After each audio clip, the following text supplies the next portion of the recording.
how differently buyers and sellers look at things. So to her, she's like, she went over budget and she already reduced the price. Buyers do not care about that. Buyers don't care that a seller went over budget. That was your budget, and the buyer did not tell you to spend what you spent or to hire who you hired. Hi, it's Natasha with SoldByNat.com, associate broker with Virtual Properties Realty. Today is going to be kind of a story time video, but it's going to be chock full of nuggets. Chock full, I hope that's the right saying, whatever. It's going to be packed full of nuggets for you, for both sellers and buyers. So let's get into it.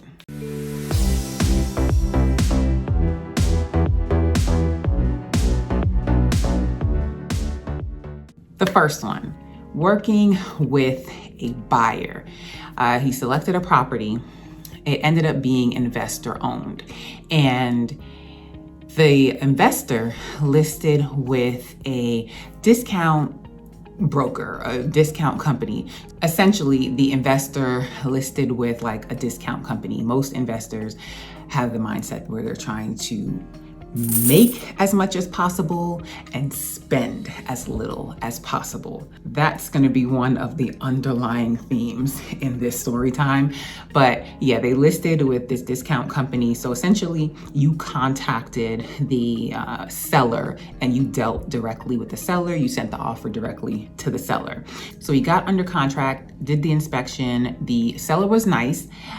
She shared that this was her first flip, her first investment property, and she actually wanted to be there for the inspection. I gave my inspector a heads up because it was kind of odd, one, and two, I knew that was going to be odd for him and was probably going to slow him up. So I gave him the heads up. Day of inspection, she did stay there the whole time. He said she was a nice lady, but she did stay there the whole time with him. But it did make it a little odd. Inspection report came back and there was a lot on the inspection report. Thankfully, it was not enough to make the buyer want to run. So the buyer, we came together and said, okay, let's either ask the seller for a credit or ask the seller to address certain items. The buyer was actually more comfortable with getting a credit and doing the work himself, because in the inspection report, the inspector actually noted that essentially shoddy work was done. Like, it did not look like the investor had hired true professionals to do the work, which is another thing. Like, everybody wants to be an investor nowadays. Like, get the work done properly. Like, I talked about it in this video here where I was working with an investor client, and he had moved out of state. He since has come back, but he moved out of state and was like having men do the work. Gosh, guys, that's not the way to go. But yeah, it didn't look like she had professionals doing the work, so it wasn't done properly. And there's a term for that. It's called putting lipstick on a pig. So everything looked nice visually, but of course, when you get the inspection done, the inspector really sees. For example, the fixtures, really nice fixtures visually, but the inspector could see like they're not really fastened like they should be. Like, they're pretty loose. But there were bigger issues, much bigger issues, like the crawl space. Like, crawl spaces are often very neglected. People just ignore them. They do not go under there, and they are a breeding ground for vermin and water and mold, which they found in the crawl space. And it was a situation in the crawl space. So needless to say, we went back to the investor, because again, we're dealing directly with the seller, the investor, because she used this discount company. So when sellers, you want to use these discount companies because you want to save money, you're dealing with a bulk of the work. I talk about that in this video. So we went back to her, show her the inspection report, show her that the work that needs to be done. And she takes the stance, which I was really surprised and not surprised, but she took the stance that she had already gone over budget, one, and two, she had already reduced the price. I just have to, share how differently buyers and sellers look at things. So to her, she's like, she went over budget and she already reduced the price. Oh, Buyers no, do not no, care. I'm done. I'm about out. Nope, that. not Buyers today. don't care that a seller went over budget. That was your budget. And the buyer did not tell you to spend what you spent or to hire who you hired. You reducing the price is because you were unrealistic or over projected what you thought you could get in this market. That's not the buyer's fault. Buyers and sellers think differently. Buyers do not care about that. And that's irregardless of the market that we're in, whether we're in a seller's market or a buyer's market. Nugget there. Buyers do not care about that. So she's in her investor mind, her seller mind. She was thinking with emotion. And had she had a full service agent, they would have been able to guide her correctly. But she didn't. She didn't have an agent, and she was clearly thinking out of her investor, seller, emotional mind, which I just checked, and she's still on the market as active. So guys, when you go to sell a property and you think, I'm gonna save money, it's actually costing you. And when you think you're hiring contractors that are gonna save you money, it's actually costing you. The last thing that I'm gonna say, she actually told me when I was, trying to let her know, like, you're gonna have to address these items anyway, whether you sell to us or sell to someone else. And she actually said that buyers in this market are waiving inspection. So she'll get another buyer. And I'm like, wow. So you're basically going to prey on a buyer that isn't going to do their due diligence and will hopefully waive their inspection period.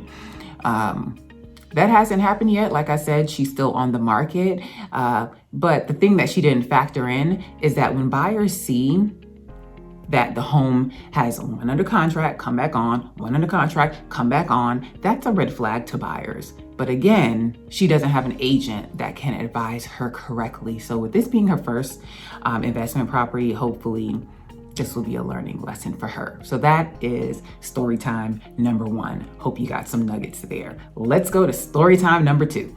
Story time number 2, I am actually working with the seller. We listed in this competitive market. We listed, I want to say on a Friday. We had showings Friday, Saturday, and Sunday. We were under contract by Sunday. It took no time. The house, I knew that was going to happen. I wanted to get her top dollar. We had a plan. Great. Under contract. Under contract for about 2 weeks.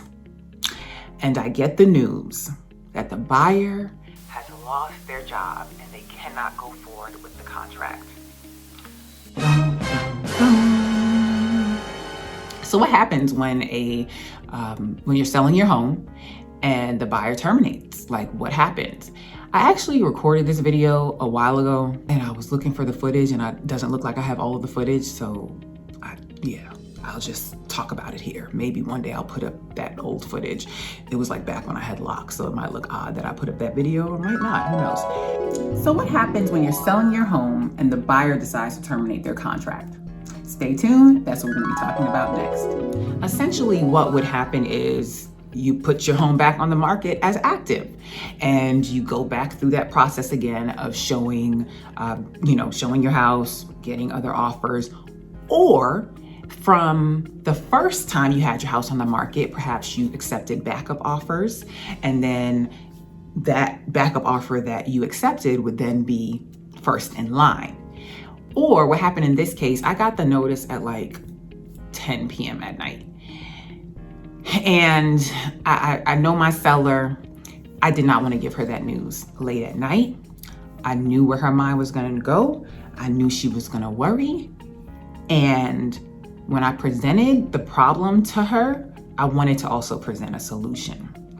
And God tapped me on the shoulder and he was like, remember that other agent who had been checking on this house and checking to see if this contract was going to go through? Contact her. I reached out to that agent and I was like, have your buyers found a house? And she was like, no. Did something happen? And I was like, listen, here's the situation. Are they still interested? Long story short, well, it's actually a short story. I had the seller back under contract within 24 hours. Essentially, the seller never had to do showings again. We went right back under contract.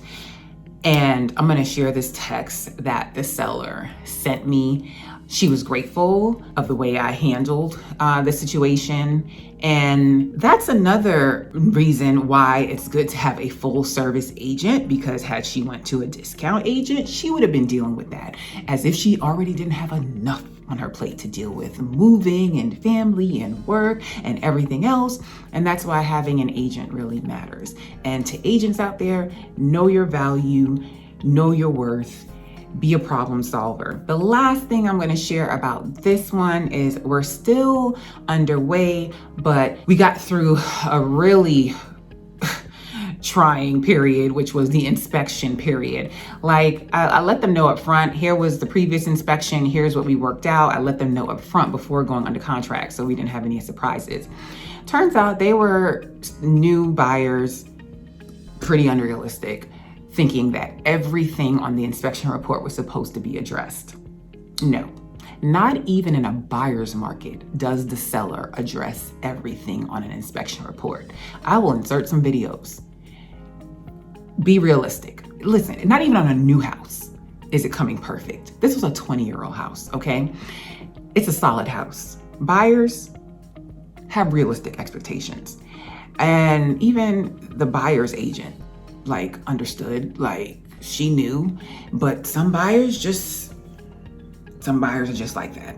I had a previous listing out here at Loganville, and the buyer was like that too.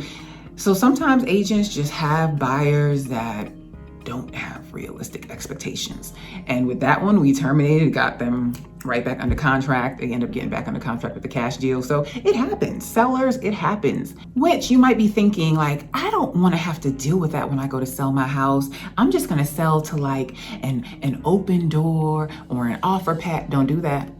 Don't do that. They sell convenience, but you're going to leave money on the table. So yeah, you might get more convenience and you may not show your property, but if you get with the right agent and they put a plan in place, listen, they will navigate you through that and you will end up with more money in your pocket. So you can check out a video that I did there on that. So like I said, it was a little process through the inspection period, but we navigated that. And just in a tip for agents, I was of the mindset initially, like, okay, let's just terminate. This is too much. Let's just put the house back on the market.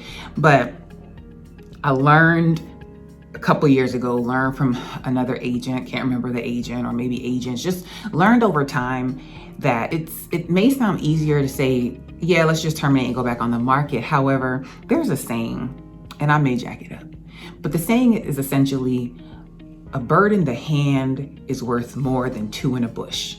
I think I got it right. So essentially, try to work out the contract that you have on the table, because, and I explained this to the agent, I could put this house back on the market and I know I will have this seller back under contract, but there are other variables, like other agent. Will that agent be on top of it? Will that agent communicate? I know what I have on the table with this agent. She communicates very well. The next buyers, are they solid? Are they serious? The lender, will the lender be on top of things with the next deal? Like, I already knew what was on the table here. So let's try to make this deal work. And we did. So we are through the inspection. We have come to terms. So fingers crossed, next step is appraisal, and fingers crossed we'll get through there and we'll be on our way to closing. So that's today's video. I have 2 minutes before my next call with some sellers to go over some offers. So yeah, those are my nuggets that I wanted to share with you. I hope you got something from today's video. If you have any questions, go ahead and leave them down below. Leave me a comment. And yeah, don't forget about my podcast. Please go ahead and subscribe. Thank you guys for subscribing and joining my YouTube family. Check out some old videos. Let me know what kind of videos you want to see. If you want to speak with me, schedule some time on my Calendly. The link will be down in the description box. I hope you are doing well. Have a positive, peaceful, and productive day. Bye.